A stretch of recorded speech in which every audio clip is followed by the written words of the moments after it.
None of us ever spoke much in here, didn't want to give anything away. We both looked over at XPX and he was looking down like normal. He gave us a thumbs up. Closest I could figure that either meant good job or was secret code for don't forget the stupid cameras above us. We all sat there in the not speaking for a few minutes, listening to screams echoing off the walls.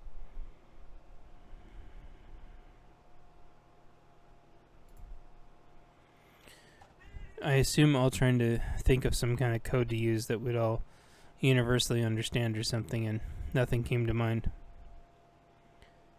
Double XL finally seemed to have something pop in his head. He adjusted himself back with his back to the window and started making hand shapes in the air. This translated into shadow puppets projected onto the floor where XPX was staring down.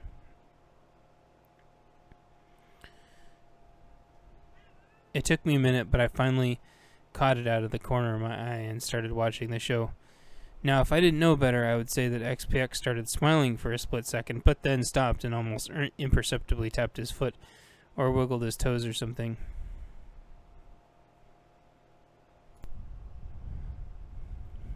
This got Double XL very happy, and there was no stopping those two from here on out. I guess to the camera people, it would look like Double XL was innocently playing in the sunshine. They would be watching him, not watching down where XPX was looking, since he always stared there. Besides that, they'd be seeing shadows at an angle, and they'd look different from the way XPX would see them. This might all actually work, and either Double XL was a genius or a mad genius or both.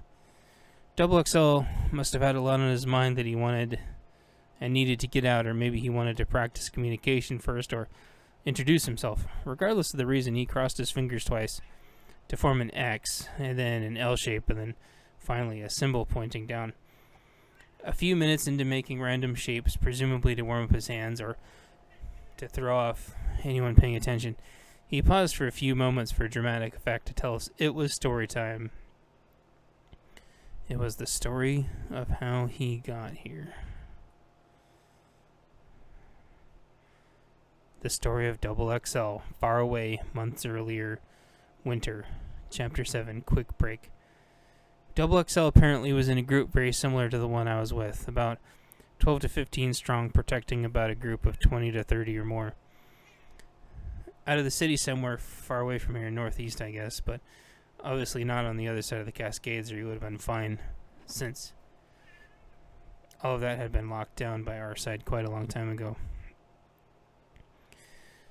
So they had a camp and farm, and they were trying to see if they could start to recolonize this half of the state securely.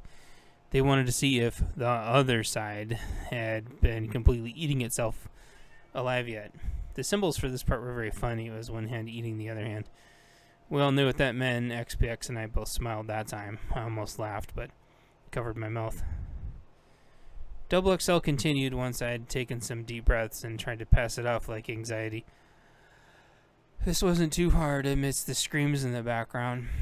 He and a lady friend had earned a little bit of off time when they promptly got jumped by a drone. The shadow symbol for this being an ant. Double XL shot down the drone immediately.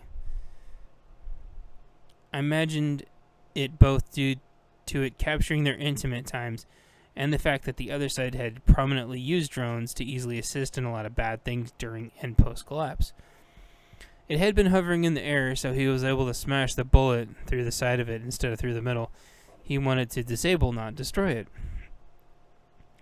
Double XL's hands in the air almost became like a masterful harp player at this point, as the last moments together with his loved one played out, both in slow motion and super fast at the same time. Double XL rushed over to the down drone and disconnected the GPS from the battery.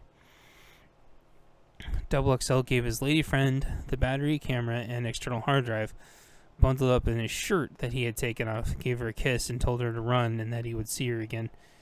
She nodded and immediately ran back in the direction of their hamlet. Double XL picked up the GPS, which was still broadcasting on a backup battery, picked up his gear, and ran them as far away from the base as he could. He was doing the math in his head, how long it would take her to get back to the base and how much of a head start she got.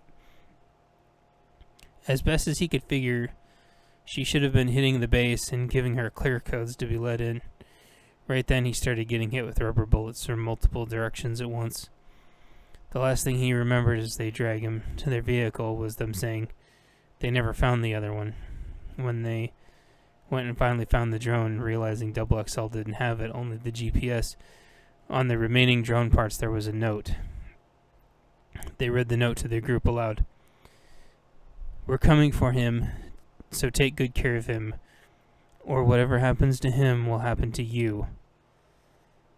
The last thing I remember is making them really unhappy, and then I passed out. Current day 1. Now I'm here. I guess they slipped me something. It would have been a long vehicle ride, then a long boat ride.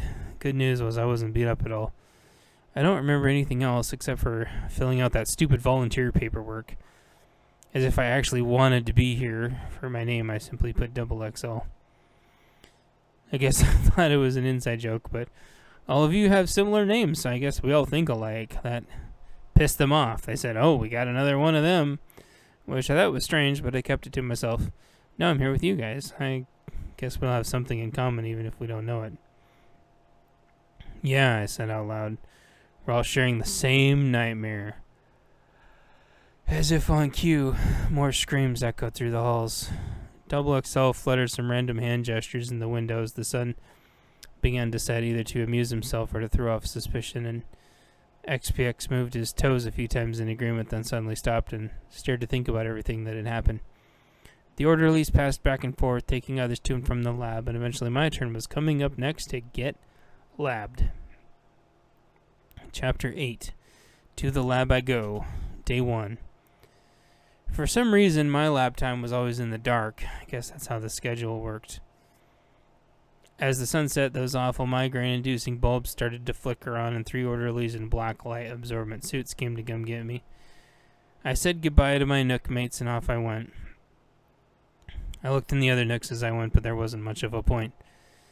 I didn't really recognize them, since most of them didn't last long, and they didn't do well. They were a real mess, and it was horrible to see how they were doing. People with gashes and wounds and very lethargic looking. It wasn't like this place wasn't taking care of them. They did this to themselves, to the psychological torture. Not that it was their fault, but it ended up having that effect. I know I needed to help them, but I needed a plan, and even though I had some portions, I was still missing a few also. On my way to the lab, I passed the guard desk, and working on a computer was a prior inmate that they had converted somehow. X9X. I guess he cared more about working on computers than he did resisting these people, but there was no way to ever know. The most important thing in our groups was to never judge, since everyone walks the path in their own way. He did get tortured quite a bit, if I recall, but who knows how much more he could have taken. I guess that's the problem. The breaking point with this place seems to be random at about 70%, so if he was guessing, he would have to try to estimate when he would be at 70%. Who knows what you were supposed to do then? Were you supposed to act like you were ready to fully go nuts, so they would stop and offer to convert you? The problem is I'm at like 0% and only getting started with these guys. This is bad for me because eventually they might simply get frustrated and do something bad to me. Who knows? So that's why I don't judge him. If he really was around 70%, or if I was, why would I want to get fed to the seal mutants? Would I take a chance at ripping this place inside out? Well, I don't get that opportunity because they couldn't convert me if their lives depended on it, as their processes are too unrefined. Hey, and here we are at the lab. Chapter 9, Getting Labbed, Day 1. So the lab is set up sort of like a half sleep study and half monitoring facility. There are walls of monitors of everyone's nooks and beds with heavy straps and diodes and other things they can hook up to you to check and see how you do when you sleep. There are also couches so you can sit comfortably and tell them about your dreams, like something you'd imagine in an old Freud situation, and all kinds of other sleep sciencey stuff. 3 orderlies in the black light absorbent uniforms got waved away to leave me with the doctors now. Security didn't leave at first, but the doctors insisted, and the door got shut behind them. I walked in front of each of the monitors to see how each of the patients were doing, and it was absolutely heartbreaking. None of them were doing well. They all appeared malnourished, and more cells than usual were empty. I couldn't think of that moment if that was a good or a bad thing. I noticed nobody but us right now had an X, and then there's 2 characters and numbers after their name. The other prisoners had actual names. I guess that meant that they hadn't caught any other of us lately. Guess that also means that our teams either went deeper into hiding or had bumped into the next tier of security measures. I didn't care which, as long as none of them ended up here.